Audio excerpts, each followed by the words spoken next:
नमस्कार दोस्तों, एक बार फिर से स्वागत है आपका हमारे YouTube चैनल जीएस बाय आकाश में। आज की इस क्लास में हम लोग इम्पॉर्टेंट स्टैटिक जीके के प्रश्नों को पढ़ेंगे जो आपके सभी एग्जामों के लिए बहुत ही ज़्यादा इम्पॉर्टेंट होगा। और इन प्रश्नों से संबंधित जितने भी इम्पॉर्टेंट प्रश्न बनेंगे उन सभी प्रश्नों को हम लोग पढ़ेंगे। ये सभी प्रश्न बार बार एग्जामों में पूछे जाते हैं और बार बार एग्जाम में ये सभी आए हुए प्रश्न हैं और इन प्रश्नों को हम लोग पढ़ेंगे और इनसे संबंधित जितने भी इम्पोर्टेंट फैक्ट सामान्य ज्ञान की दृष्टि से जो भी इम्पोर्टेंट पॉइंट इन प्रश्नों के आसपास के जो इम्पोर्टेंट प्रश्न होंगे जो आपके एग्जाम के लिए बहुत ही ज़्यादा इम्पोर्टेंट होगा उन सभी प्रश्नों को बताया जाएगा। और लगातार आप हमारे साथ बने रहते हैं तो क्लास में इन सभी प्रश्नों का आपका रिवीजन भी हो जाएगा। ये हमारा 39 नंबर का क्लास है। इससे पहले की सभी class YouTube channel GS by Aakash पे अपलोड है, आप लोग जा करके वहाँ पे पढ़ लीजिए। देखिए, अंतर्राज्यीय परिषद का गठन कौन करता है, इम्पोर्टेंट सवाल है और पॉलिटी से सवाल है। और इस क्लास में आपके जीएस के जितने भी सब्जेक्ट होते हैं सभी का रिवीजन हो जाएगा। अंतर्राष्ट्रीय परिषद का गठन कौन करता है, तो इसका गठन जो है राष्ट्रपति करते हैं। गठन की बात करें तो आप लोग बताएंगे राष्ट्रपति करते हैं, लेकिन अंतर्राष्ट्रीय परिषद की बात करें इसका अध्यक्ष पूछ ले आपसे, अंतर्राष्ट्रीय परिषद का अध्यक्ष कौन होता है, तो इसका अध्यक्ष होते हैं प्रधानमंत्री। कौन होते हैं? प्रधानमंत्री होते हैं। ठीक, ये बातें आप लोग ध्यान रखेंगे। उसके बाद अगर आपसे पूछे कि अंतर्राज्यीय परिषद की स्थापना की बात करें कब हुई थी, तो इसकी स्थापना 1990 में हुई थी। कब हुई थी? 1990 में इसकी स्थापना हुई थी। लेकिन अगर आपसे पूछे कि अंतर्राज्यीय परिषद की जो स्थापना है वो किस समिति के सिफारिश पे हुई थी, तो इसके लिए समिति जो सिफारिश की थी उसको कहते हैं सरकारिया आयोग। किस समिति की सिफारिश पे हुई थी? सरकारिया आयोग की सिफारिश पे इसका गठन किया जाता है। अगर आपसे पूछे कि ये किस अनुच्छेद में है, तो ये अनुच्छेद नंबर 263 में इसका वर्णन है। वर्णन किस में है? अनुच्छेद नंबर 263 में इसका वर्णन है। तो जब अनुच्छेद में वर्णन है तो ये कैसा निकाय होगा, तो ये आप लोग ध्यान रखेंगे। इससे पूछे कैसा निकाय है, तो ये एक संवैधानिक निकाय है। अंतर्राज्यीय परिषद पूछे कैसा निकाय है, तो ये भी एग्जाम में पूछा गया है। तो ये संवैधानिक निकाय है। कैसा निकाय है? संवैधानिक निकाय है। तो ये सभी बातें आप लोग ध्यान रखेंगे। चलिए इसका रिवीजन कर लेते हैं। देखिए, अंतर्राज्यीय परिषद का गठन कौन करता है, तो इसका गठन राष्ट्रपति जी करते हैं। अध्यक्ष कौन होता है, तो प्रधानमंत्री इसके अध्यक्ष होते हैं। स्थापना 1990 में सरकारी आयोग के सिफारिश पे इसकी स्थापना हुई थी। उसके बाद आप लोग बात करेंगे कि किस अनुच्छेद में, अनुच्छेद नंबर 263 में इसका वर्णन है। और ये कैसा निकाय है, जब जिस चीज का उल्लेख संविधान में हो वो संवैधानिक निकाय हो जाता है। ठीक, तो ये हमारा एक संवैधानिक निकाय है। और अगला प्रश्न है कि हस्तांतरण मूल्य किससे संबंधित है, तो ये है आपका इकोनॉमी का प्रश्न। तो देखिए, आपके यहाँ पे जीएस के जितने भी सब्जेक्ट होते हैं सभी का रिवीजन हो जाएगा। हस्तांतरण मूल्य का संबंध किससे है, तो ये हस्तांतरण मूल्य का मतलब मनी ट्रांसफर से है। मूल्य हस्तांतरण बोले या फिर हस्तांतरण मूल्य बोले तो मनी ट्रांसफर से। मनी ट्रांसफर में हम लोग क्या करते हैं, एक बैंक से दूसरे बैंक में पैसा भेजते हैं। क्या करते हैं? एक बैंक से दूसरे बैंक में क्या करते हैं, दूसरे बैंक में पैसा भेजते हैं। तो इसका मतलब हुआ मूल्य हस्तांतरण का संबंध जो है, हस्तांतरण मूल्य का संबंध क्या है, एक बैंक से दूसरे बैंक में पैसा भेजने से है। ठीक, ये बातें आप लोग जान चुके हैं। अब बैंकों के बारे में कुछ बातें ध्यान रखेंगे। अगर आपसे पूछे कि भारत का प्रथम बैंक क्या था, भारत का प्रथम बैंक कौन था, तो भारत में सबसे पहला बैंक खुला था हिंदुस्तान बैंक या फिर बैंक ऑफ हिंदुस्तान, या फिर आप लोग बताएंगे हिंदुस्तान बैंक खुला था। और हिंदुस्तान बैंक की स्थापना कब हुई थी? मोस्ट इंपॉर्टेंट है, 1770 में इसकी स्थापना हुई थी। अगर आपसे पूछे कि भारतीयों द्वारा पूर्ण स्वामित्व वाला प्रथम बैंक कौन था, भारतीयों के प्रथम पूर्ण स्वामित्व वाला बैंक कौन सा था, तो ये भी आप लोग ध्यान रखेंगे। पूर्ण स्वामित्व वाला जो बैंक है, पूर्ण स्वामित्व वाला बैंक की बात करें तो वो था आपका पीएनबी। अब पीएनबी के बारे में आप लोग ये एक पॉइंट और याद रखेंगे कि इसकी स्थापना 1894 में हुई थी। कब हुई थी? 1894 में। इतनी बातें आप लोग ध्यान रखेंगे। चलिए इसका रिवीजन कर लेते हैं। देखिए, अगला प्रश्न हमारा इकोनॉमी से था। हस्तांतरण मूल्य का संबंध किससे है, तो एक बैंक से दूसरे बैंक में पैसा भेजना हस्तांतरण मूल्य कहते हैं इसको। और बैंकों की बात करें तो भारत का जो प्रथम बैंक खोला गया था तो हिंदुस्तान बैंक था, बैंक ऑफ हिंदुस्तान था। इसकी स्थापना 1770 में हुई थी। प्रथम पूर्ण स्वामित्व वाला बैंक जो भारतीयों के कंट्रोल में था पूरी तरह से, वो पंजाब नेशनल बैंक था। 1894 में इसकी स्थापना हुई थी। अगला प्रश्न है जो कि हमारा हो जाएगा स्पेशल ड्राइंग राइट, इसको इकोनॉमी से लीजिएगा। ये इकोनॉमी से प्रश्न है, स्पेशल ड्राइंग राइट में कौन सी मुद्रा आती है? तो देखिए स्पेशल ड्राइंग राइट, इसमें आप लोग ध्यान रखेंगे इसे ही क्या बोलते हैं? विशेष आहरण अधिकार। हिंदी में इसे बोलते हैं, हिंदी में क्या इसे बोलते हैं? आप लोग ध्यान रखेंगे विशेष आहरण अधिकार, इसको हिंदी में बोलते हैं। अब बात कर लेते हैं और स्पेशल ड्राइंग राइट, ये जो है IMF की मुद्रा है। इसकी IMF इंटरनेशनल मॉनेटरी फंड कह लीजिए या फिर अंतर्राष्ट्रीय मुद्रा कोष हिंदी में कहते हैं। IMF की स्पेशल ड्राइंग राइट IMF की मुद्रा होती है और इसके अंतर्गत पांच मुद्राएं आती है 5 देशों की। चलिए देख लेते हैं। सबसे पहले डॉलर, आप लोग याद रखेंगे डॉलर इसमें आती है, फिर पाउंड हो गया, फिर उसके बाद इसमें आता है येन जो कि जापान की मुद्रा है, और रेनमीबी भी इसमें आता है जो कि चीन की मुद्रा है। रेनमीबी चीन की 2 मुद्रा आप लोग याद रखेंगे, रेनमीबी कहेंगे या फिर युआन, चीन की दोनों मुद्राएं हैं। उसके अलावा आप लोग ध्यान रखेंगे यूरो तो पूरे यूरोप में आता है। तो देखिए डॉलर कहाँ की मुद्रा है? ये आप लोग ध्यान रखेंगे अमेरिका की मुद्रा है। उसके अलावा पाउंड कहाँ की है? ये ब्रिटेन की, आप लोग याद रखेंगे ब्रिटेन की मुद्रा क्या है? पाउंड। उसके बाद येन कहाँ की मुद्रा है? जापान की। ये सभी विशेष आहरण अधिकार में आते हैं, स्पेशल ड्राइंग राइट में आते हैं। रेनमीबी युआन ये चीन की मुद्रा है। उसके अलावा यूरो पूरे यूरोप में आता है, यूरोपियन यूनियन का भी मुद्रा है। तो ये आप लोग ध्यान रखेंगे। इस प्रश्न से इतनी बातें आप लोग ध्यान रखेंगे। स्पेशल ड्राइंग राइट में कौन सी मुद्रा आती है? तो 5 मुद्राएं आती हैं इसमें। कौन कौन सी? डॉलर हो गया, पाउंड हो गया, येन हो गया, युआन हो गया, उसके बाद यूरो हो गया। ये 5 मुद्राएं आती है। डॉलर अमेरिका की मुद्रा है, पाउंड ब्रिटेन में चलता है, येन जापान में चलता है, और रेनबीबी या फिर युआन चीन में चलता है। और IMF की मुद्रा क्या होती है? स्पेशल ड्राइंग राइट IMF की मुद्रा कहते हैं, विशेष आहरण अधिकार इसको हिंदी में बोलते हैं। ठीक, तो इतनी बातें आप लोग ध्यान रखेंगे। अगर क्लास अच्छा लग रहा हो तो क्लास को लाइक करिए, चैनल को सब्सक्राइब करिए इसी तरह के रोज क्लास पाने के लिए। अब हम लोग बढ़ते हैं अपने अगले प्रश्न की ओर। PDF इसका टेलीग्राम चैनल का लिंक डिस्क्रिप्शन में दिया गया है, उसको आप लोग ज्वाइन कर लीजिए। अगला प्रश्न है कि जल शोधन का तरीका कौन सा तरीका सूक्ष्म जीवों को नष्ट करने में अपनाया जाता है? तो देखिए ये इंपॉर्टेंट प्रश्न है। ये पूछा जाता है जल को स्वच्छ करने के लिए किस चीज का प्रयोग करते हैं, इस तरह से प्रश्न पूछा जाता है। तो ये भी उसी तरह से प्रश्न है और ये साइंस से इंपॉर्टेंट प्रश्न है। कह रहा है कि जल शोधन का कौन सा तरीका सूक्ष्म जीवों को नष्ट करने में अपनाया जाता है? तो इसमें इसके लिए अपनाया जाता है, या फिर आप लोग जल को उबाल दीजिए। देखिए गांव वगैरह में और या फिर हमारे घरों पे हम लोग क्या करते हैं, जल को, पानी को उबाल करके यूज करते हैं, तो ऐसा माना जाता है कि जल शुद्ध हो जाता है। फिर क्लोरोनीकरण भी कर सकते हैं। ठीक, इससे भी जल क्या कर सकते हैं, शुद्ध कर सकते हैं। क्लोरीन मिला करके गैस को जल को शुद्ध किया जाता है, तो उसको कहा जाता है क्लोरोनीकरण। ठीक, इसके अलावा पराबैंगनी विकिरण से भी जल को शुद्ध किया जाता है। ठीक, ये भी बातें आप लोग ध्यान रखेंगे। पराबैंगनी विकिरण से भी जल को शुद्ध किया जाता है। तो ये जल को शुद्ध करने की, सूक्ष्म जीवों को नष्ट करने की कुछ यहाँ पे तरीका है। यहाँ पे सबसे ज्यादा इंपॉर्टेंट क्लोरोनीकरण आप लोग ध्यान रखेंगे, ये बहुत ही ज्यादा इंपॉर्टेंट है, एग्जाम में हजारों बार पूछा गया है। उसके अलावा अगर आपसे पूछे यहाँ पे जल की बात हो रही है, तो आप लोग बता दीजिए जल दिवस हम लोग कब मनाते हैं? विश्व जल दिवस जो है वो 22 मार्च के दिन मनाया जाता है। कब मनाया जाता है? विश्व जल दिवस 22 मार्च के दिन मनाया जाता है। अगर आपसे पूछ ले कि मानव शरीर में कितने प्रतिशत जल होते हैं, मानव शरीर में कितने % जल होते हैं, तो यहाँ पे आप लोग ध्यान रखेंगे 65 से 80% जल मानव शरीर में होता है। कितने? 65 से 80% भाग पे जल होता है। अगर आपसे पूछे कि जल का जो सर्वाधिक घनत्व कितने डिग्री टेम्परेचर पे होता है, सर्वाधिक जल का घनत्व कितने डिग्री सेंटीग्रेड पे होता है, तो भी आप लोग याद रखेंगे 4 डिग्री सेंटीग्रेड पे जल का सर्वाधिक घनत्व होता है। अगर आपसे पूछे कि जल का pH वैल्यू कितना होता है, जल का pH मान कितना होता है, तो 7, यानी कि जल क्या होता है, उदासीन होता है। तो ये सभी बातें जल के बारे में आप लोग याद रखेंगे। यहाँ पे जितने भी मिलते जुलते प्रश्न आपको जो आपके एग्जाम के लिए इंपॉर्टेंट था सभी बताए गए हैं। तो देखिए जल शोधन का कौन सा तरीका सूक्ष्म जीवों को नष्ट करने में अपनाया जाता है? तो जल को उबालना चाहिए, सूक्ष्म जीव उससे नष्ट हो जाते हैं।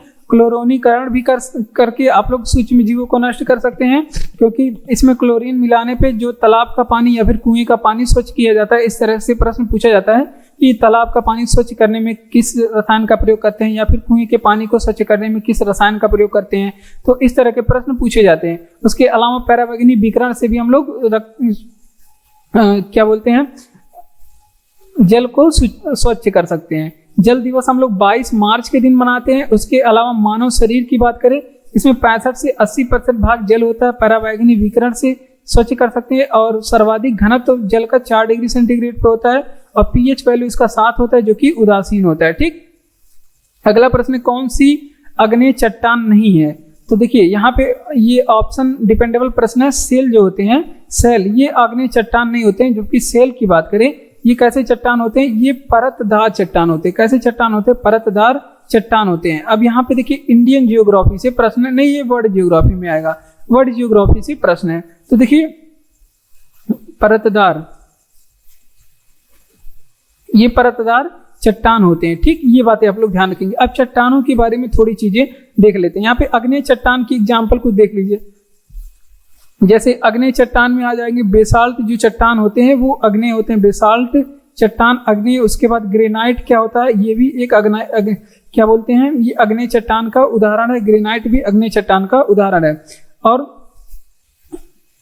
यहाँ पे पृथ्वी के अंदर ज्वालामुखी जब बाहर नहीं निकल पाता है, तो वहां का जो ज्वालामुखी का लावा है वो पृथ्वी के अंदर ही अलग अलग संरचनाओं में एकत्र हो जाता है, जिसको अलग अलग नाम से हम लोग जानते हैं। जैसे लैकोलिथ हो गया, इसको आप लोग पढ़े भी होंगे, लैकोलिथ हो गया। उसके बाद सील हो गया, और सील, उसके बाद डाइक। ये सभी अग्नेय चट्टान के एग्जाम्पल हैं। लैकोलिथ, सील, डाइक, ये सभी अग्नेय चट्टान के उदाहरण होते हैं। अगर ही एक प्रश्न और आप लोग याद रखेंगे कि चट्टानों के अध्ययन को क्या कहते हैं? चट्टानों के अध्ययन को क्या कहा जाता है? तो ये आप लोग ध्यान रखेंगे कि चट्टानों के अध्ययन को पेट्रोलॉजी कहा जाता है। क्या कहा जाता है? पेट्रोलॉजी कहा जाता है चट्टानों के अध्ययन को। तो इतनी बातें आप लोग इस प्रश्न से याद रखेंगे। देखिए कौन सी अग्नेय चट्टान नहीं है? तो सेल जो होते हैं वो अग्नेय चट्टान नहीं होते हैं। सेल जबकि परतदार चट्टान होते हैं। बेसाल्ट चट्टान अग्नेय चट्टान होते हैं। ग्रेनाइट अग्नेय चट्टान होते हैं। और ज्वालामुखी उद्गार ना होने की वजह से जो पृथ्वी के अंदर संरचना बन जाती है, उसे लैकोलिथ, सील और डाइक बोलते हैं। चट्टानों का अध्ययन पेट्रोलॉजी कहलाता है। क्या कहलाता है? पेट्रोलॉजी। सब पॉइंट एग्जाम में पूछे गए हैं, आप लोग याद रखेंगे। सूची 1 को सूची 2 से सम्मिलित कीजिए। तो यहाँ पे देखिए, यहाँ पे हम, मुझे लगता है सिंधु घाटी सभ्यता से संबंधित कुछ स्थल के बारे में दिया हुआ है, और उनसे संबंधित राज्यों के बारे में यहाँ पे आपको मिलान करना है। तो देखिए लोथल, जो कि बहुत ही ज्यादा इंपॉर्टेंट है। लोथल, यहाँ पे पत्तन था। पत्तन मतलब बंदरगाह या फिर पोर्ट होता है। ये कहाँ पे था? लोथल, ये गुजरात में था, बहुत ज्यादा फेमस है। रोपड़ सतलज नदी के किनारे, तो ये आपके कहाँ पे था? तो देखिए लोथल की बात करें तो ये आपका सतलज नदी किनारे पंजाब में था। ठीक, उसके बाद राखी गढ़ी कहाँ पे था? ये हरियाणा में। उसके अलावा कालीबंगा की बात करें तो ये राजस्थान में है। कालीबंगा का अर्थ क्या है? कालीबंगा का अर्थ अगर आपसे पूछे तो काली चूड़ियां इसका अर्थ होता है। क्या होता है? काली चूड़ियां इसका अर्थ होता है। ठीक, ये बातें आप लोग ध्यान रखेंगे। लोथल की खोज अगर आपसे पूछे किसने किया था, तो SR राव ने किया था। अगर आपसे पूछे किस नदी के किनारे खोजा गया था, तो ये भी आप लोग ध्यान रखेंगे, भोगवा नदी के किनारे इसे खोजा गया था। ठीक, इतनी बातें आप लोग ध्यान रखेंगे। चलिए हम लोग अपने अगले प्रश्न की ओर बढ़ते हैं।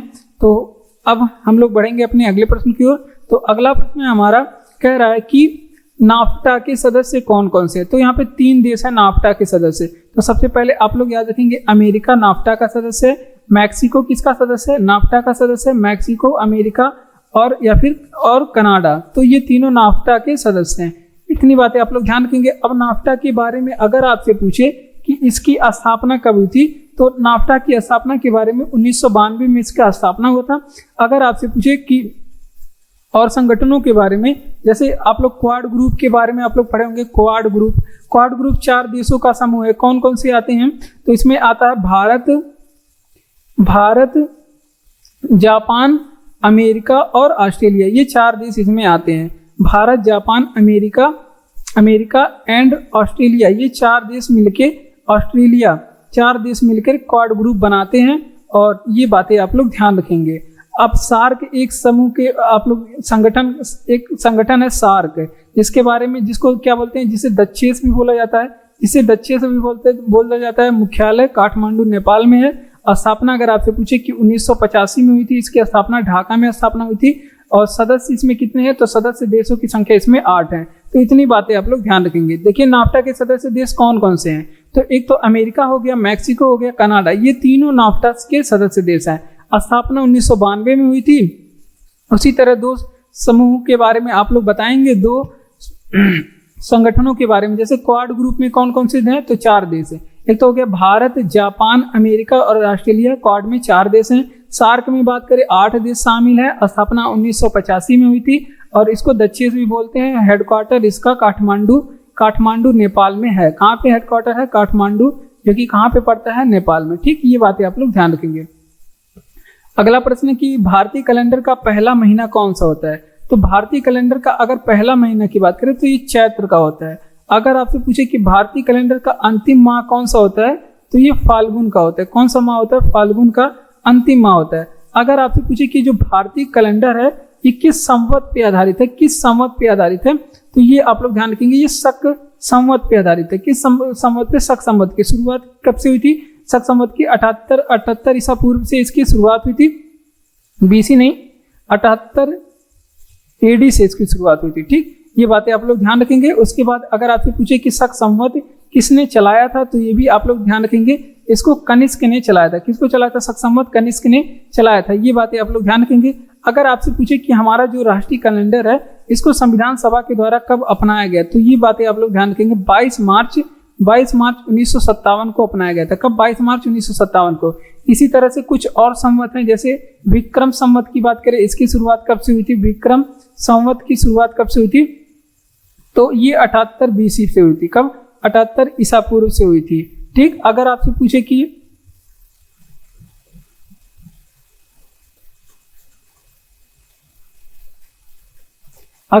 कि विक्रम संवत की शुरुआत आपसे पूछ ले कब से हुई थी, तो 58 ईसा पूर्व से इसकी शुरुआत हुई थी। कब से? 58 ईसा पूर्व से। वहीं पे आपसे पूछे कि हिजरी संवत की शुरुआत कब से हुई थी, हिजरी संवत की शुरुआत कब से हुई थी, तो ये आप लोग केवल 622 ईस्वी याद रखेंगे। क्या? 622 ईस्वी। यहाँ पे ईसा पूर्व और ईस्वी पे आप लोग भी फोकस करिएगा, क्योंकि यहाँ पे बच्चे गलती करते हैं। अगला प्रश्न, इस प्रश्न का रिवीजन करते हैं। भारतीय कैलेंडर का पहला महीना कौन सा होता है? पहला महीना चैत्र का, अंतिम महीना फाल्गुन का होता है। फाल्गुन का किस संवत पे आधारित है? तो शक संवत पे आधारित है, जिसकी शुरुआत 78 एडी से होती है। और इसको चलाया किसने था? कनिष्क ने इसको चलाया था। अपनाया कब जाता है? तो 22 मार्च 1957 को भारतीय संविधान के द्वारा इसे अपनाया जाता है। विक्रम संवत की बात करें तो इसकी शुरुआत 58 ईसा पूर्व से हुई थी। हिजरी संवत की बात करें तो 622 ईस्वी से इसकी शुरुआत मानी जाती है। अगला प्रश्न है, इंपॉर्टेंट प्रश्न है और कह रहा है कि डीआरडीओ किस मंत्रालय का विभाग है? तो देखिए डीआरडीओ एक रक्षा मंत्रालय का विभाग है। किस मंत्रालय का? तो इसका मंत्रालय पूछ ले तो रक्षा मंत्रालय बहुत ही ज्यादा इंपॉर्टेंट प्रश्न है। डीआरडीओ रक्षा मंत्रालय, यहाँ से प्रश्न एग्जाम में पूछे जाएंगे। अब डीआरडीओ के बारे में आपसे पूछे कि इसकी स्थापना कब हुई थी, मोस्ट इंपॉर्टेंट है, कई बार एग्जाम में पूछा गया है। तो 1 जनवरी 1958 को इसकी स्थापना हुई थी। हेडक्वार्टर भी इसका बहुत ही ज्यादा इंपॉर्टेंट है, दिल्ली में है इसका हेडक्वार्टर। कहाँ पे है? दिल्ली में। उसके बाद अगर आपसे पूछे कि इसका ध्येय वाक्य, डीआरडीओ का ध्येय वाक्य क्या है, तो इसका ध्येय वाक्य है वलस्यम मूलम विज्ञानम। क्या है? वलस्यम मूलम विज्ञानम इसका ध्येय वाक्य है। ठीक, ये बातें आप लोग ध्यान रखेंगे। डीआरडीओ के कुछ अन्य विभाग भी हैं। डीआरडीओ के कुछ अन्य विभाग हैं। देखिए कौन कौन से विभाग डीआरडीओ में आते हैं। तो एक तो हो गया आपका रक्षा विभाग।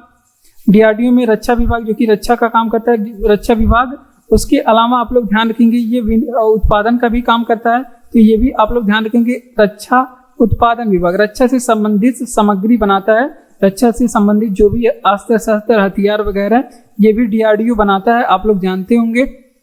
उसके अलावा सैन्य कार्य विभाग इसका एक अंग है, सैन्य कार्य विभाग। तो ये सभी बातें आप लोग यहाँ पे नोट करेंगे।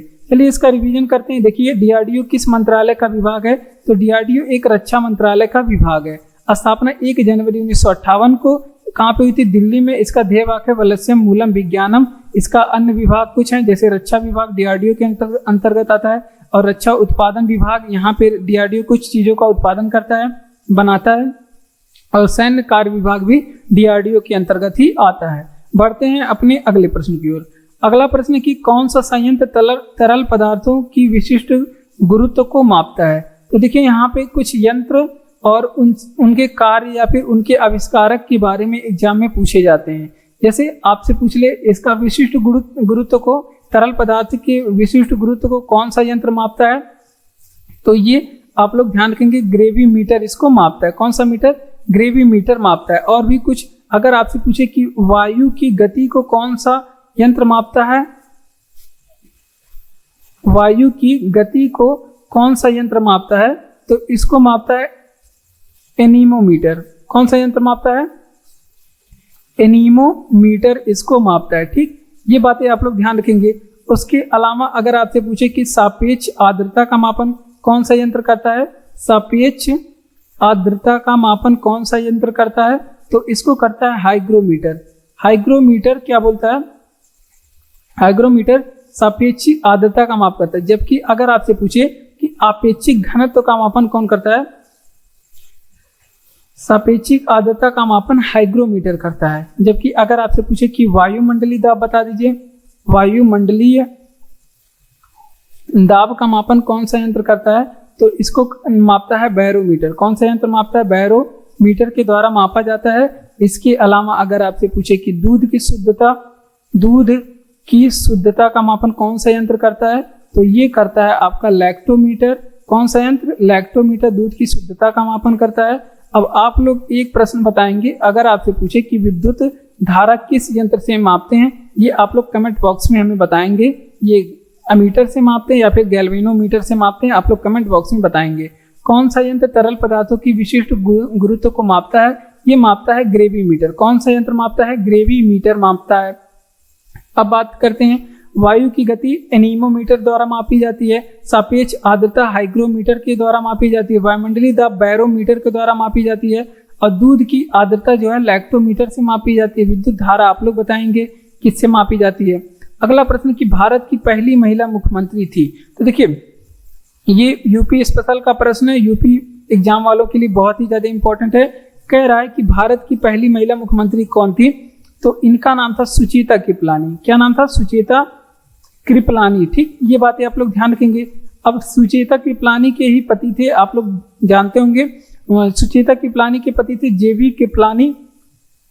जेवी कृपलानी को क्यों बता रहे हैं? क्योंकि ये भारत जब स्वतंत्र हुआ था तो ये स्वतंत्रता के समय क्या थे? कांग्रेस के अध्यक्ष थे। स्वतंत्रता के समय कांग्रेस के ये अध्यक्ष पद पे थे। तो ये भी बातें आप लोग, स्वतंत्रता के समय ये कांग्रेस के अध्यक्ष थे।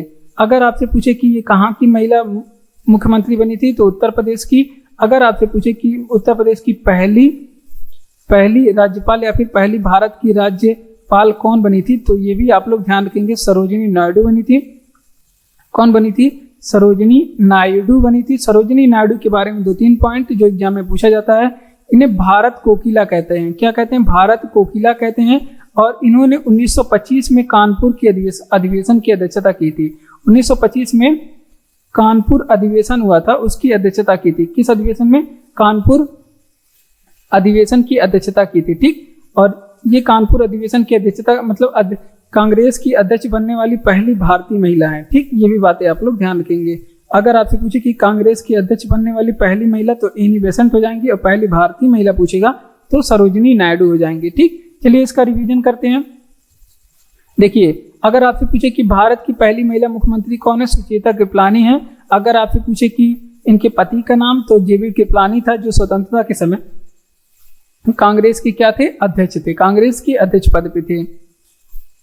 पहली महिला राज्यपाल कौन थी भारत की, तो वो हैं आपके सरोजिनी नायडू। ये भी उत्तर प्रदेश में ही बनी थी, अपने उत्तर प्रदेश में ही बनी थी, जिन्हें स्वर कोकिला या फिर 1925 में कानपुर अधिवेशन की अध्यक्षता की थी। नरसिम्हा समिति किस सुधारों से संबंधित है, तो देखिए हमारे एग्जाम में समितियों से संबंधित प्रश्न पूछे जाते हैं कि फला समिति किस चीज से संबंधित है, और ये इकोनॉमी में आता है। तो यहाँ पे आप लोग देख पा रहे होंगे कि जीएस के जितने भी सब्जेक्ट होते हैं सभी का आपका रिवीजन हो रहा है। तो देखिए चैनल को जल्दी से लाइक कर लीजिए और चैनल को जल्दी से सब्सक्राइब कर लीजिए और वीडियो को जल्दी से लाइक कर लीजिए, और कमेंट बॉक्स में कमेंट करके बताइए ये क्लास आपको कैसा लग रहा है। तो देखिए ये बैंकिंग सुधार से संबंधित था। किससे संबंधित था? बैंकिंग सुधार से संबंधित था। ठीक, अब कुछ समितियों के बारे में, जैसे मल्होत्रा समिति बहुत एग्जाम में पूछी जाती है। मल्होत्रा समिति का संबंध किससे है? तो इसका संबंध कर बीमा क्षेत्र से था। मल्होत्रा समिति का जो संबंध था ये बीमा क्षेत्र से था, बीमा क्षेत्र में सुधार से संबंधित था। जबकि चेलैया समिति का संबंध पूछे, चेलैया समिति का संबंध किस क्षेत्र से है? तो चेलैया समिति का संबंध जो है कर सुधार से था। किसे? कर सुधार से था। उसके अलावा अगर आपसे पूछे कि विवेक देवराय समिति का संबंध किससे है? विवेक देवराय समिति का संबंध किससे है? तो विवेक देवराय समिति का संबंध ये रेलवे में सुधार से है। किससे? रेलवे में सुधार से संबंधित था। ठीक, इतनी बातें आप लोग ध्यान रखेंगे। अगर आपसे पूछे कि कोठारी आयोग का संबंध किससे है? कोठारी समिति का संबंध किससे है? तो इसमें शैक्षिक सुधारों से संबंधित था। किससे संबंधित था? शैक्षिक सुधारों से संबंधित है। तो ये कुछ समितियां हैं जो आपके एग्जाम के लिए बहुत ज्यादा इंपॉर्टेंट है, और ऐसा कोई भी समिति नहीं है जो आपके एग्जाम में पूछा ना गया हो। देखिए, नरसिम्हा समिति एग्जाम में पूछा गया, बैंकिंग सुधार से संबंधित था। मल्होत्रा समिति भी एग्जाम में पूछा गया है, ये बीमा क्षेत्र से था। उसके अलावा चेलैया समिति कई बार एग्जाम में पूछा गया, कर सुधार से। विवेक देवराय समिति रेलवे से संबंधित है, ये भी आप लोग ध्यान रखें। कोठारी समिति मोस्ट इंपॉर्टेंट है, 1000 बार एग्जाम में पूछा गया, शैक्षिक सुधार से संबंधित था। बढ़ते हैं अपने अगले प्रश्न की ओर। और अगला प्रश्न है जो कि पॉलिटी से आया है बहुत देर के बाद। कह रहा है कि भारत का कोई भी नागरिक अपनी नागरिकता खो देगा यदि वह, ये जो वाला प्रश्न था ये इकोनॉमी से था, हमने बताया ही। तो देखिए, कोई भी नागरिक अपनी नागरिकता 3 प्रकार से खो सकता है। आइए देखते हैं कौन कौन सा प्रकार है। तो देखिए, या फिर वो व्यक्ति नागरिकता स्वयं त्याग दे, तो ये आप लोग ध्यान रखेंगे। या तो वो व्यक्ति नागरिकता का स्वयं त्याग कर दे, तब वो नागरिकता खो सकता है। पहली बात तो ये हो गई। और दूसरी बात, वो अगर दूसरे देश की नागरिकता ग्रहण कर लेता है, अगर दूसरे देश की नागरिकता को क्या कर लेता है? ग्रहण कर लेता है। ठीक, तब वो अपना नागरिकता खो सकता है। और तीसरी बात है, यदि उसके ऊपर देशद्रोह का आरोप लग जाता है तब वो अपनी नागरिकता खो सकता है। तो ये इसमें 3 प्रावधान है। तो अब अगर आपसे पूछे कि कोई भी व्यक्ति अपनी नागरिकता खोने का जो प्रावधान है ये किस अनुच्छेद में, नागरिकता खोने का जो प्रावधान है किस अनुच्छेद में है? तो अनुच्छेद नंबर 9 में है। ठीक, अभी नागरिकता के बारे में हम लोग थोड़ी सी बातें कर लेंगे। नागरिकता के बारे में थोड़ी सी बातें। अगर आपसे पूछे कि नागरिकता किस भाग में है, तो भाग 2 में है। किसमें? भाग 2 में। अगर आपसे पूछे कि नागरिकता किस अनुच्छेद में है, तो अनुच्छेद है 5 से 11। कितना है? 5 से 11।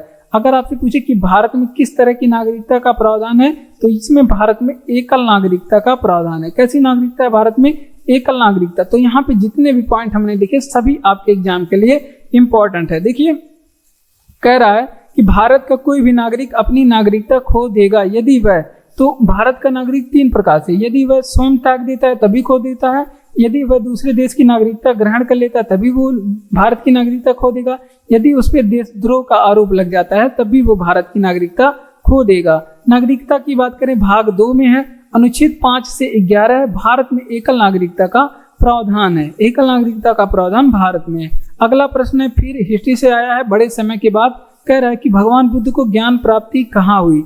तो मोस्ट इंपॉर्टेंट प्रश्न है, इंपॉर्टेंट प्रश्न है ये। कह रहा है कि भगवान बुद्ध की ज्ञान की प्राप्ति कहाँ पे हुई थी? बोध गया में ज्ञान की प्राप्ति हुई थी। और जब ये ज्ञान की प्राप्ति हुई थी तब ये 35 वर्ष के थे। कितने वर्ष के थे? 35 वर्ष के। अगर आपसे पूछे कि भगवान बुद्ध की जन्म कब हुई थी, भगवान बुद्ध की जन्म कब हुई थी, तो ये आप लोग ध्यान रखेंगे 563 BC में इनका जन्म हुआ था। और कब हुआ था? लुम्बिनी में। कब हुआ था? लुम्बिनी में इनका जन्म हुआ था। ठीक, ये भी बातें आप लोग ध्यान रखेंगे। अब भगवान बुद्ध जब गृह त्याग करते हैं, 29 वर्ष की अवस्था में करते हैं, और गृह त्याग की घटना को पूछा जाता है एग्जाम में, क्या कहा जाता है? तो महाभी निष्क्रमण कहा जाता है। क्या कहा जाता है? महाभी निष्क्रमण गृह त्याग की घटना को क्या कहा जाता है। अब जब ये अपना प्रथम उपदेश देते हैं, भगवान बुद्ध अपना प्रथम उपदेश देते हैं, तो उस घटना को क्या कहा जाता है? उस घटना को धर्म चक्र प्रवर्तन कहा जाता है। क्या कहा जाता है? धर्म चक्र प्रवर्तन कहा जाता है। भगवान जब अपना भगवान बुद्ध की जब मृत्यु हुई थी तब उस घटना को क्या कहा जाता है? बौद्ध धर्म में उसको कहा जाता है महापरिनिर्वाण। उसको क्या कहा जाता है? महापरिनिर्वाण कहा जाता है। जब इनकी मृत्यु हुई थी तब ये 80 वर्ष की अवस्था में थे। और जब गृह त्याग हुई थी तब ये 29 वर्ष की अवस्था में थे, और 6 वर्ष तब करते हैं तब जाकर के 35 वर्ष की अवस्था में इनको ज्ञान की प्राप्ति हुई थी। ठीक, तो ये पूरी बातें आप लोग ध्यान रखेंगे। चलिए रिवीजन करते हैं कि भगवान बुद्ध को ज्ञान की प्राप्ति कहाँ हुई। तो भगवान बुद्ध को ज्ञान की प्राप्ति बोधगया में हुई थी, तब वो 35 वर्ष की अवस्था में थे। जन्म इनका 563 BC में हुआ था लुम्बिनी में, और गृह त्याग की घटना इनकी महावीर निष्क्रमण कही जाती है। पहला उपदेश दिए थे सारनाथ में, इस घटना को कहा जाता है धर्म चक्र परिवर्तन। और मृत्यु की घटना महापरिनिर्वाण हुई थी, और मृत्यु इनकी कहाँ पे हुई थी? कुशीनगर में। कहाँ पे? कुशीनगर में। और तब वो कितने वर्ष की अवस्था में थे? तब वो मात्र 80 वर्ष की अवस्था में थे। तो इतनी बातें आप लोग ध्यान रखेंगे। प्रथम उपदेश, मृत्यु, तो ये सभी पूछा जाता है। अगला प्रश्न है इंपॉर्टेंट है, और ये दिल्ली सल्तनत से संबंधित है, और ये हिस्ट्री से संबंधित प्रश्न है। तो इस क्लास में जीएस के जितने भी सब्जेक्ट होते हैं आपके सभी का रिवीजन हो जाएगा। तो आप लोग विश्वास रखिए और मेहनत करिए हमारे साथ, आपके जीएस की तैयारी एकदम अच्छे से हो जाएगी। अमीर खुसरो किसके शासनकाल से संबंधित है? तो अमीर खुसरो की बात करें तो ये बहुत सारे सुल्तानों के दरबार में रहते हैं, लेकिन जब इस तरह से प्रश्न पूछा जाता है तो वहां पे ऑप्शन में अलाउद्दीन खिलजी जरूर मिलता है। अलाउद्दीन खिलजी यहाँ पे आप लोग ऑप्शन में सही करेंगे, अगर रहेगा तो ये आप लोग ध्यान रखेंगे, ये सही होता है। तो ये अलाउद्दीन खिलजी के दरबार में रहते हैं। अमीर खुसरो के बारे में एक पॉइंट बहुत पूछा जाता है कि इनका जन्म कहाँ पे हुआ था, बहुत इंपॉर्टेंट है। तो इनका जन्म पटियाली में हुआ था। पटियाली कहाँ पे है?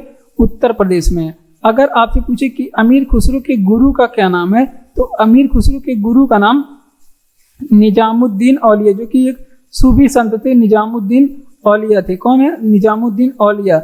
इसके अलावा अगर आपसे पूछे कि यहाँ पे 2 पॉइंट और लिखेंगे, सितार एंड तबले का आविष्कार किसने किया था? सितार एंड तबले का आविष्कार किसने किया था? तो सितार और तबले का जो आविष्कारक हैं वो आपके कौन है? यही भैया हैं अमीर खुसरो। कौन है?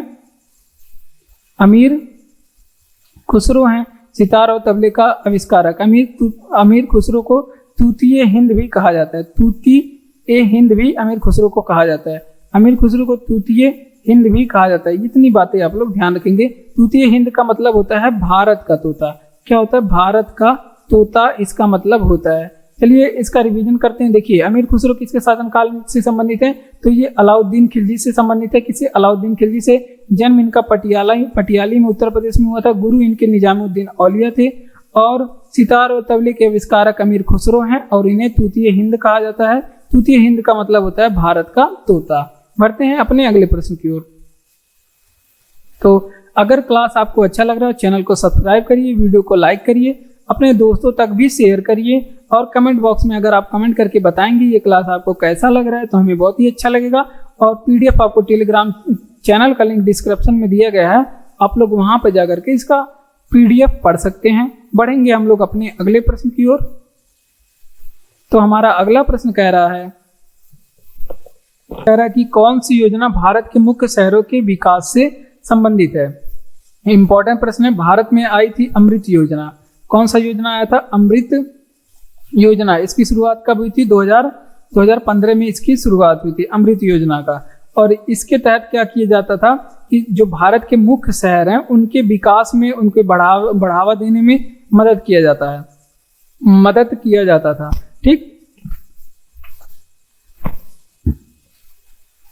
अब भारत की कुछ योजनाओं के बारे में हम लोग देख लेंगे।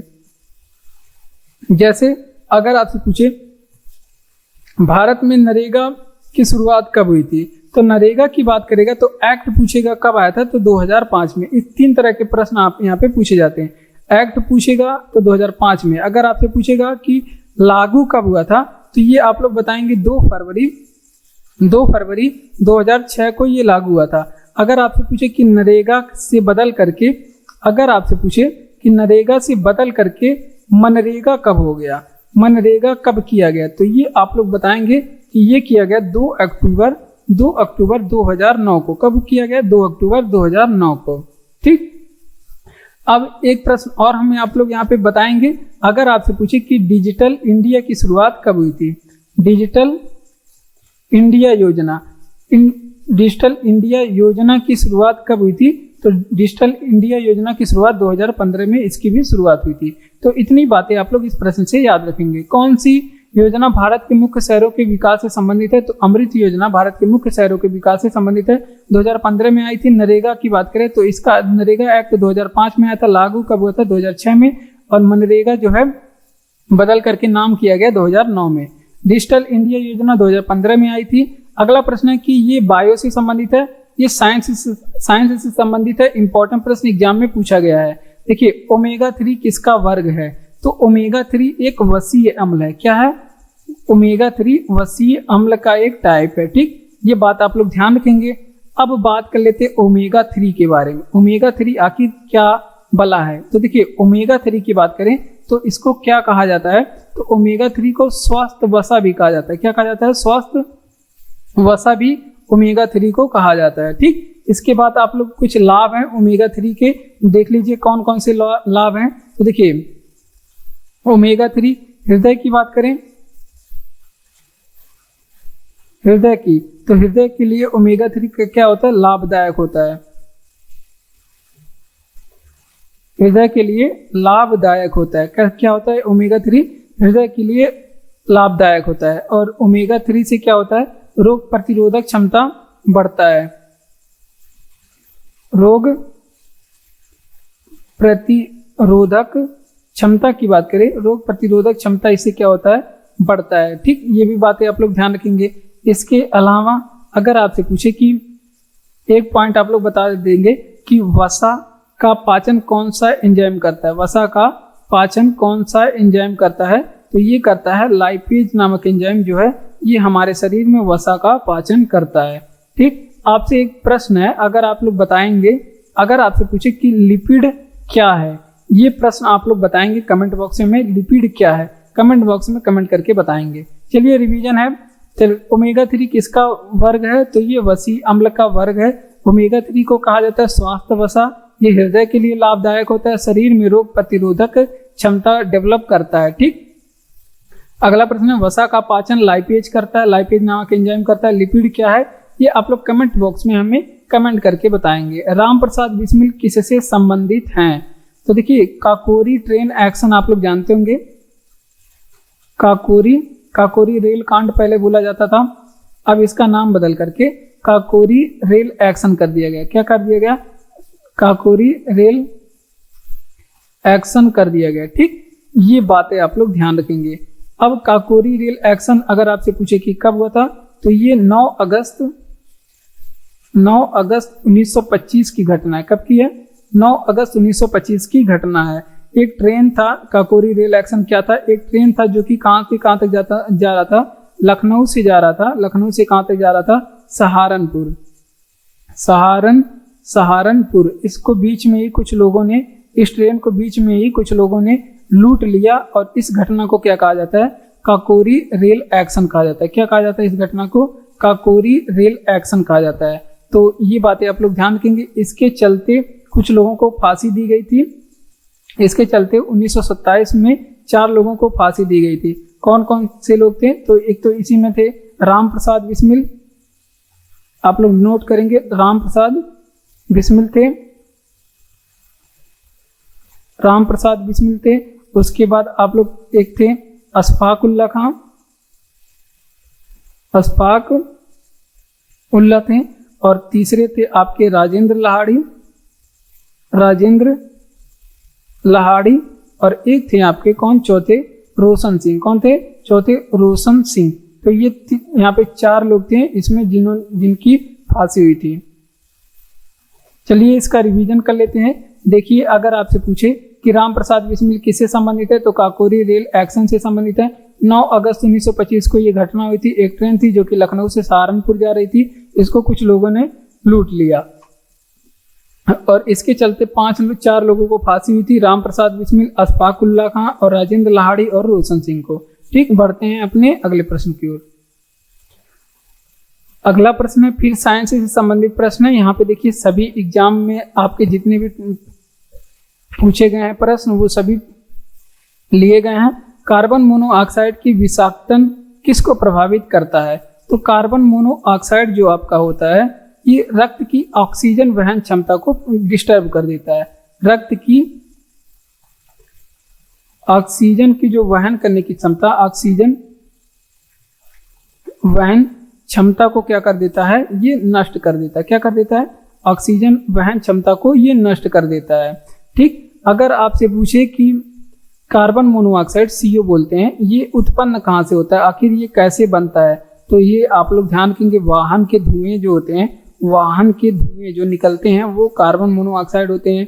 उसके अलावा सिगरेट में भी, सिगरेट के जो धुएं होते हैं, सिगरेट के जो धुएं होते हैं वो भी आपके कार्बन मोनोऑक्साइड होते हैं। ये बहुत ही ज़्यादा तेजी से हीमोग्लोबिन में चिपकते हैं। तो ये प्रभावित, अगर आपसे पूछे किसको करते हैं प्रभावित, तो हमारे शरीर के रक्त को प्रभावित करते हैं। तो रक्त में हीमोग्लोबिन को प्रभावित करते हैं। ठीक,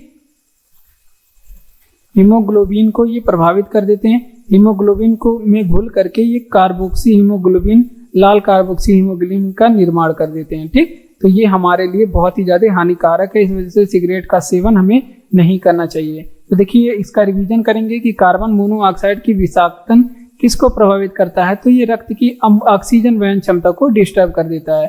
कार्बन मोनोऑक्साइड कहाँ से उत्पन्न होता है, तो वाहनों के धुएं से उत्पन्न होता है, सिगरेट के धुएं से उत्पन्न होता है। प्रभावित किसको करता है, तो हीमोग्लोबिन को प्रभावित कर देता है। अगला प्रश्न है हमारा कि भारत की राजकोषीय नीति तैयार करता है। तो देखिए, ये इंपॉर्टेंट प्रश्न है, इकोनॉमी से इंपॉर्टेंट है कि भारत की राजकोषीय नीति कौन तैयार करता है, तो इसको तैयार करता है वित्त मंत्रालय। कौन करता है? वित्त मंत्रालय तैयार करता है। कौन तैयार करता है? वित्त मंत्रालय तैयार करता है।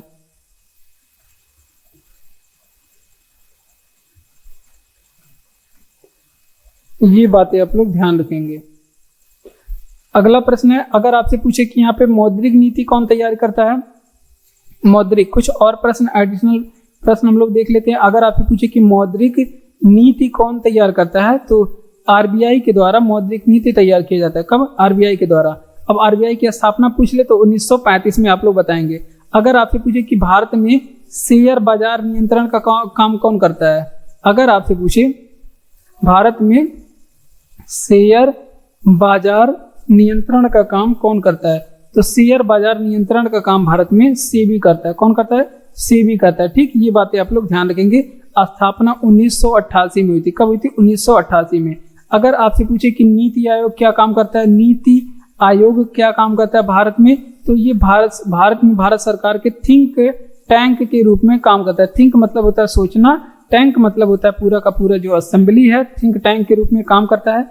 अगर नीति आयोग की बात करें, स्थापना कब हुई थी, तो नीति आयोग की जो स्थापना है 1 जनवरी, नीति आयोग की स्थापना 1 जनवरी 2015 को हुई थी। और किसके जगह पे ये काम करता है, तो ये योजना आयोग की जगह पे काम करता है। किसकी जगह पे काम करता है, तो ये जो है नीति आयोग योजना आयोग की जगह पे आया था। किसके स्थान पे आया था? योजना आयोग के स्थान पे आया था। चलिए इसका रिवीजन करते हैं। देखिए, अगर आपसे पूछे कि भारत की राजकोषीय नीति तैयार करता है, तो वित्त मंत्रालय के द्वारा इसकी राजकोषीय नीति तैयार करता है। मौद्रिक नीति RBI द्वारा तैयार की जाती है, 1935 में स्थापना होता है। अगर आपसे पूछे शेयर बाजार नियंत्रण का काम सेबी करता है, 1988 में स्थापना होता है। नीति आयोग थिंक टैंक के रूप में काम करता है। सरकार की स्थापना 1 जनवरी 2015 को हुई थी। तो योजना आयोग की जगह पे नीति आयोग आया था। अगला प्रश्न है पॉलिटी से संबंधित इंपॉर्टेंट प्रश्न है, बहुत ही ज्यादा इंपॉर्टेंट है। तीनों गोलमेज सम्मेलन में भाग लिया था। तो देखिए, तीनों गोलमेज सम्मेलन की बात करें, पहले गोलमेज सम्मेलन यहाँ पे आप लोग देखिए, गोलमेज सम्मेलन अगर आपसे पूछे 3 बार हुआ था। कब कब हुआ था, तो एक बार 1930 में हुआ था, एक बार 1931 में हुआ था, एक बार 1932 में हुआ था। 1931, 1932 में 3 बार हुआ था। ठीक, उसके बाद अगर आपसे पूछे कि गोलमेज सम्मेलन का आयोजन कहाँ होता था, तो ये भी आप लोग ध्यान रखेंगे। गोलमेज सम्मेलन का आयोजन लंदन में होता था। कहाँ पे? ब्रिटेन के लंदन में होता था। उसके अलावा अगर आपसे पूछे कि तीनों गोलमेज सम्मेलन में किसने भाग लिया था, तो तीनों गोलमेज सम्मेलन में भीमराव अंबेडकर ने भाग लिया था। किसने? भीमराव अंबेडकर ने तीनों गोलमेज सम्मेलन में भाग लिया था और ये दलितों का प्रतिनिधित्व कर रहे थे। एक एडिशनल पॉइंट आप लोग बताएंगे कि पूना पैक्ट कब हुआ था। पूना पैक्ट कब हुआ था? तो ये 1932 में हुआ था पूना पैक्ट। और किसके किसके बीच में हुआ था? तो ये भीमराव अंबेडकर एंड गांधी जी के बीच में हुआ था। किसके बीच में? भीमराव अंबेडकर और गांधी जी के बीच में हुआ था। और इसी पूना पैक्ट में अलग निर्वाचन, दलितों के लिए अलग निर्वाचन पद्धति की मांग किए थे। ये अलग निर्वाचन पद्धति की मांग किए थे और अलग निर्वाचन पद्धति की मांग को यहाँ पे रद्द कर दिया गया था। क्या कर दिया गया था? रद्द कर दिया गया था। तो इतनी बातें आप लोग यहाँ पे ध्यान रखेंगे। चलिए रिवीजन करते हैं कि तीनों गोलमेज सम्मेलन में भाग किसने लिया था? तो भीमराव अंबेडकर ने भाग लिया था। कब कब हुआ था गोलमेज सम्मेलन? एक बार 1930 में, 1931 में और 1932 में हुआ था। कहाँ पे हुआ था? लंदन में हुआ था। पूना पैक्ट कब हुआ था? 1932 में हुआ था। भीमराव अंबेडकर और गांधी जी के बीच में हुआ था। अलग निर्वाचन पद्धति की मांग किए थे भीमराव अंबेडकर जी, जिसे रद्द कर दिया गया था। आगे बढ़ते हैं हम लोग अपने अगले प्रश्न की ओर। अगला प्रश्न कि कांग्रेस के 1931 में कराची अधिवेशन की अध्यक्षता किसने की थी? तो कांग्रेस ने 1931 में जो कराची अधिवेशन था उसकी अध्यक्षता की थी सरदार वल्लभ भाई पटेल। सरदार वल्लभ भाई पटेल ने किया था। ठीक, अब बात कर लेते हैं थोड़ा इंपॉर्टेंट चीजों के बारे में। तो ये पॉलिटी का प्रश्न है और ये भी बहुत ही ज्यादा इंपॉर्टेंट प्रश्न है। ये सरदार वल्लभ भाई पटेल ने इसमें किस चीज की मांग की थी? तो इसमें इन्होंने इस अधिवेशन में मौलिक अधिकार एंड आर्थिक अधिकारों की मांग हुई थी। मौलिक अधिकार और आर्थिक अधिकार की मांग हुई थी। ठीक, ये भी बातें आप लोग ध्यान रखेंगे। अब कुछ अधिवेशनों के बारे में देख लेते हैं जो आपके एग्जाम के लिए इंपॉर्टेंट है। लाहौर अधिवेशन की बात करें, लाहौर अधिवेशन ये कब हुआ था? लाहौर अधिवेशन 1929 में हुआ था। अब ये क्यों इंपॉर्टेंट है? क्योंकि इसमें भी एक चीज का मांग किया गया था, क्योंकि बहुत ज्यादा इंपॉर्टेंट है, एग्जाम में बहुत बार पूछा गया है। इसमें पूर्ण स्वराज की मांग हुई थी। किसकी मांग हुई थी? पूर्ण स्वराज की मांग हुई थी। अगर आपसे पूछे कि बेलगांव अधिवेशन कब हुआ था? बेलगांव अधिवेशन कब हुआ था? तो ये हुआ था 1924 में। 1924 में ये एक ऐसा अधिवेशन था, एकमात्र ऐसा अधिवेशन था जिसकी अध्यक्षता कौन किए थे? महात्मा गांधी जी किए थे। कौन किए थे? महात्मा गांधी जी किए थे। तो इतनी बातें आप लोग यहाँ से ध्यान रखेंगे इस प्रश्न से। कांग्रेस के 1931 में कराची अधिवेशन की अध्यक्षता किसने की थी? तो सरदार वल्लभ भाई पटेल जी ने किया था। किसने किया था? सरदार वल्लभ भाई पटेल जी ने किया था। उसके अलावा इसमें किन चीजों की मांग किए थे? ये तो मौलिक अधिकार और आर्थिक अधिकार की इसमें मांग हुई थी। इसके अलावा कुछ अधिवेशन जैसे लाहौर अधिवेशन 1929 में हुआ था और इसकी जो है इसमें पूर्ण स्वराज की मांग हुई थी। और बेलगांव अधिवेशन 1924 में हुआ था। ये एकमात्र ऐसा अधिवेशन था जिसमें गांधी जी ने अध्यक्षता की थी। विजयनगर साम्राज्य की स्थापना कब हुई थी? 1336 में विजयनगर साम्राज्य की स्थापना हुई थी। कब हुई थी? 1336 में विजयनगर साम्राज्य की स्थापना हुई थी। अगर आपसे पूछे कि विजयनगर साम्राज्य की राजधानी क्या थी, बहुत ज्यादा यहाँ से एग्जाम में प्रश्न पूछा जाता है, राजधानी क्या थी? तो यहाँ की राजधानी थी हम्पी। अगर आपसे पूछे कि हम्पी किस नदी के किनारे स्थित है, हम्पी किस नदी के किनारे स्थित है, तो ये भी आप लोग बताएंगे कि तुंगभद्रा नदी के किनारे स्थित है। तुंगभद्रा नदी के किनारे। अगर आपसे पूछे कि विजयनगर साम्राज्य की स्थापना किसने किया था, विजयनगर साम्राज्य की स्थापना किसने किया था, तो हरिहर एंड बुक्का, ये दो भाई थे, इन्होंने स्थापना किया था, हरिहर और बुक्का नामक भाई। यहीं से संबंधित एक प्रश्न है, आमुक्त माल्यदा एक पुस्तक है, आमुक्त माल्यदा पुस्तक, इसकी आप लोग बता दीजिए कि आमुक्त माल्यदा पुस्तक की रचना किसने किया था। तो आमुक्त माल्यदा पुस्तक की रचना कृष्ण देव राय ने किया था। कृष्ण देव राय ने किया था। ठीक, इतनी बातें आप लोग ध्यान रखेंगे। चलिए रिवीजन करते हैं कि विजयनगर साम्राज्य की स्थापना कब हुई थी, तो 1336 में हुई थी। स्थापना किसने किया था, तो हरिहर और बुक्का नामक दो भाइयों ने किया था। विजयनगर साम्राज्य की राजधानी क्या थी, हम्पी थी। किस नदी के किनारे थी, तुंगभद्रा नदी के किनारे ये स्थित थी। आमुक्त माल्यदा के लेखक कौन है, तो कृष्ण देव राय हैं आमुक्त माल्यदा के लेखक। अगला प्रश्न है, पंचायती राज का सबसे मुख्य भाग क्या है। तो देखिए इंपॉर्टेंट प्रश्न है, बलवंत राय मेहता समिति का नाम आप लोग सुनेंगे।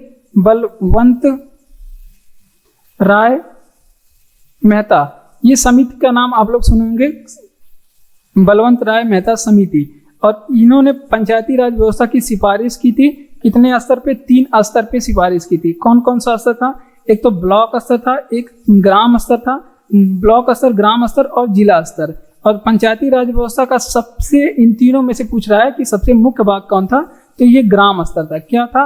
ग्राम स्तर था। ये आप लोग ध्यान रखेंगे, एग्जाम में पूछा गया इंपॉर्टेंट प्रश्न है। अब पंचायती राज व्यवस्था से संबंधित कुछ बातें, अगर आपसे पूछे कि पंचायती राज व्यवस्था को किस संविधान संशोधन के द्वारा जोड़ा गया, तो इसके लिए किया गया था 73वां संविधान संशोधन, जो कि 1992 में होता।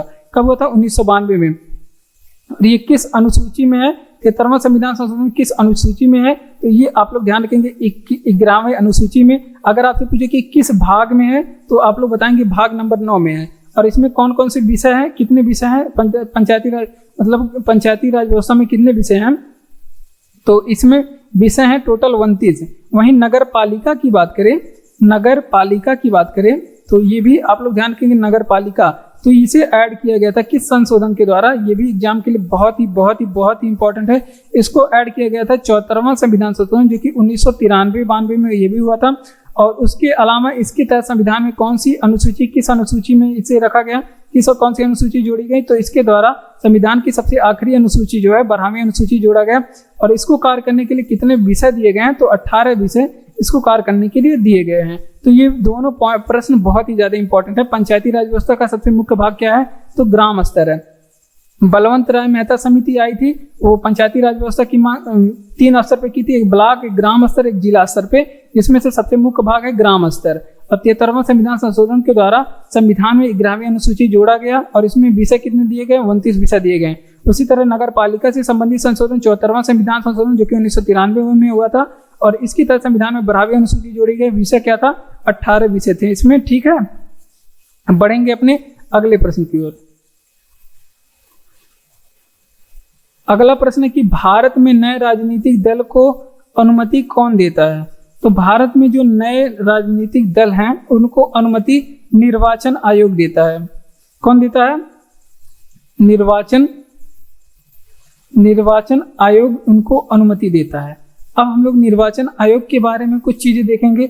अगर निर्वाचन आयोग के बारे में देखा जाए तो सबसे ज्यादा इंपॉर्टेंट तो यही हो जाता है कि इसकी स्थापना कब हुई थी, तो इसकी स्थापना 25 जनवरी 1950 को हुई थी। अगर आपसे पूछे कि निर्वाचन आयोग आखिर किस अनुच्छेद में है, तो भारत का जो निर्वाचन आयोग है अनुच्छेद नंबर 324 में। अगर आपसे पूछे कि इसका मुख्यालय कहाँ पे है, तो नई दिल्ली में इसका मुख्यालय। कहाँ पे है इसका मुख्यालय? नई दिल्ली में इसका मुख्यालय है। अगर हम आपसे पूछे हमारे मुख्य चुनाव आयुक्त वर्तमान समय कौन है, हमारे मुख्य चुनाव आयुक्त कौन है, जो कि हमारे मुख्य चुनाव आयुक्त हैं राजीव कुमार। कौन है?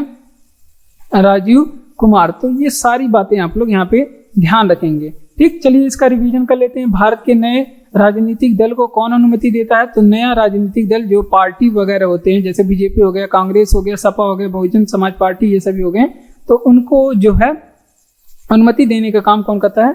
निर्वाचन आयोग करता है। इसके अलावा अगर आपसे पूछे निर्वाचन आयोग की स्थापना 25 जनवरी 1950 को हुई थी। अगर आपसे पूछे कि किस अनुच्छेद में है, तो अनुच्छेद नंबर 324 में, हेडक्वार्टर नई दिल्ली में है।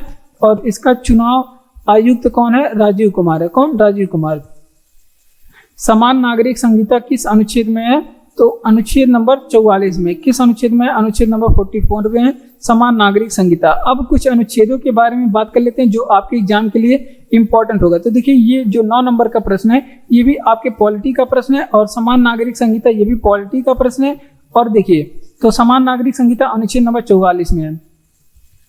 अगर आपसे पूछे कि भारत के महान्यायवादी किस अनुच्छेद में है, भारत के महान्यायवादी किस अनुच्छेद में है, तो अनुच्छेद नंबर 76 है भारत के महान्यायवादी से संबंधित। और भारत के, अगर आपसे पूछे कि भारत में राष्ट्रपति के पास एक शक्ति है, राष्ट्रपति मृत्यु दंड को माफ कर सकता है, मृत्यु दंड को माफ कर सकता है, लेकिन सजा नहीं माफ करता है। प्रावधान बदल करके कुछ दूसरे, मतलब इस सजा, मृत्यु दंड माफ करके उसे किसी दूसरे सजा में तब्दील कर देता है, ये अनुच्छेद 72 का प्रयोग करके। अगर आपसे पूछे कि राष्ट्रपति का अध्यादेश किस अनुच्छेद में है, राष्ट्रपति का अध्यादेश किस अनुच्छेद में? अनुच्छेद नंबर 123 में राष्ट्रपति का अध्यादेश है। अगर आपसे पूछे कि हमारे संविधान में, यहाँ पे नोट करिए, अगर आपसे पूछे कि हमारे संविधान में मूल कर्तव्य किस अनुच्छेद में है, मूल कर्तव्य, तो अनुच्छेद नंबर 51 के ए में मूल कर्तव्य। चलिए रिवीजन करेंगे कि समान नागरिक संहिता किस अनुच्छेद में है, तो अनुच्छेद नंबर 44 में है समान नागरिक संहिता, अनुच्छेद नंबर 44 में। अगर आपसे पूछे कि महान्यायवादी अनुच्छेद 76 में, राष्ट्रपति की मृत्यु दंड माफ करता है अनुच्छेद 72 के द्वारा, और राष्ट्रपति अध्यादेश जारी करता है अनुच्छेद 123 के द्वारा। मूल कर्तव्य अनुच्छेद नंबर 51A में है। ठीक, लिया गया है आपके संयुक्त राष्ट्र संघ से। ठीक, अगला प्रश्न है, किसकी उपस्थिति के कारण पौधे का रंग हरा होता है? तो पौधे में, ये साइंस से प्रश्न है और इंपॉर्टेंट प्रश्न एग्जाम में कई बार पूछा गया है। तो ये क्लोरोफिल की उपस्थिति के कारण होता है। किसके उपस्थिति के कारण? क्लोरोफिल के उपस्थिति के कारण होता है। अब बात कर लेते हैं कि क्लोरोफिल अगर आपसे पूछे कहाँ पाया जाता है, तो पत्तियों में पाया जाता है। कहाँ पे? पत्तियों में पाया जाता है। पत्तियों में एक जगह होता है, पत्तियों में एक जगह होता है क्लोरोप्लास्ट। कहाँ पे? क्लोरोप्लास्ट में ये पाया जाता है। ठीक, ये बातें आप लोग ध्यान रखेंगे, क्लोरोप्लास्ट में पाया जाता है। और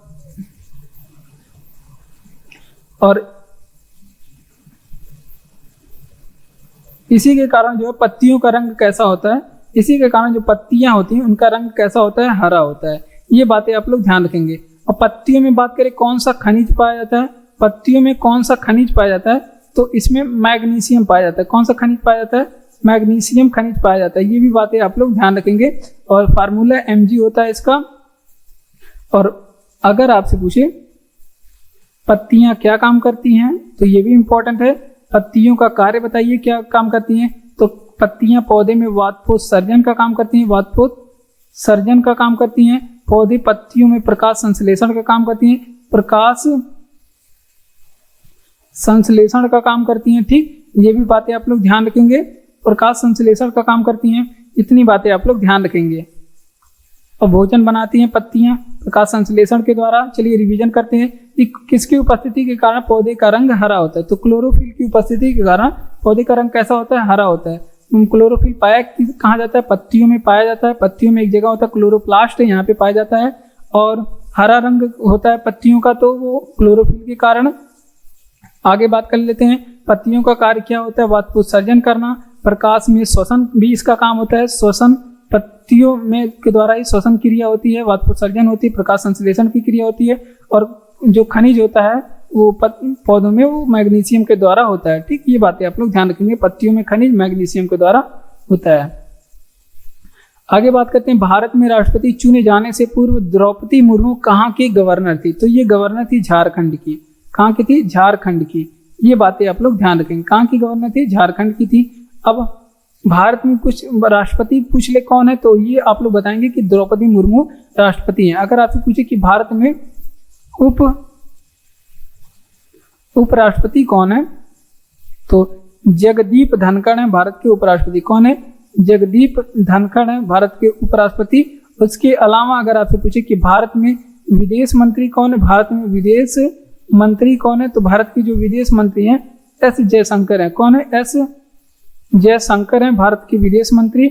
उसके अलावा अगर आपसे पूछे कि अपने भारत में रक्षा मंत्री कौन है, भारत में रक्षा मंत्री कौन है, तो राजनाथ सिंह है भारत के रक्षा मंत्री। कौन है? राजनाथ सिंह भारत के रक्षा मंत्री हैं। अगर आपसे पूछे कि भारत के वित्त मंत्री वर्तमान समय कौन है, वित्त मंत्री कौन है वर्तमान समय में, तो निर्मला सीतारमण है भारत में वित्त मंत्री। निर्मला सीतारमण है भारत में वित्त मंत्री। तो इतनी बातें आप लोग यहाँ पे ध्यान रखेंगे। चलिए रिवीजन करते हैं कि भारत में राष्ट्रपति चुने जाने से पूर्व द्रौपदी मुर्मू कहाँ की गवर्नर थे, तो ये झारखंड की गवर्नर थी। भारत में इसी तरह कुछ और पदाधिकारियों की बात कर लेते हैं, जैसे उपराष्ट्रपति कौन है? जगदीप धनखड़ है। विदेश मंत्री एस जयशंकर है। रक्षा मंत्री हमारे राजनाथ सिंह है। इसके अलावा वित्त मंत्री हमारे निर्मला सीतारमण जी हैं। स्थिति विज्ञान किससे संबंधित है, तो स्थिति विज्ञान में हम लोग आंकड़ों का अध्ययन करते हैं। ये इसमें आंकड़ों का अध्ययन किया जाता है। ठीक, ये बातें आप लोग ध्यान रखेंगे। और स्थिति विज्ञान ये जो है ये गणित से संबंधित है। किससे? गणित से संबंधित है, गणित विषय से संबंधित है। आगे बात कर लेते हैं, अगर आपसे पूछे कि टोपोलॉजी में किसका अध्ययन करते हैं, तो ये विज्ञान की कुछ शाखाओं के बारे में एग्जाम में पूछा जाता है कि फला शाखा में किस चीज का अध्ययन करते हैं, तो टोपोलॉजी में पोषक विज्ञान है। क्या है? पोषक विज्ञान का अध्ययन करते हैं। उसके बाद अगर आपसे पूछे कि ओंटोजेमी में किसका अध्ययन करते हैं, ओंटोजेमी में किसका अध्ययन करते हैं, तो इसमें जीवन वृत्त का अध्ययन करते हैं। किसका अध्ययन करते हैं? ओंटोजेमी में किसका अध्ययन करते हैं, तो इसमें जीवन वृत्त का अध्ययन किया जाता है। जीवन वृत्त का अध्ययन किया जाता है। अगर आपसे पूछे कि फाइलोनोजेनी में किसका अध्ययन करते हैं,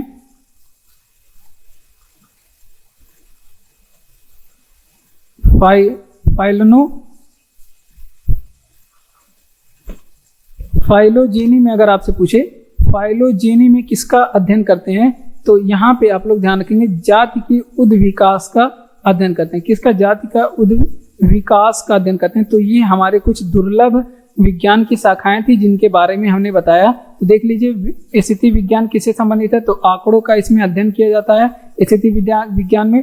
तो टोपोलॉजी में पोषक विज्ञान से संबंधित है, पोषक चीजों का अध्ययन किया जाता है। और ओंटोजेनी में जीवन वृत्त का अध्ययन किया जाता है।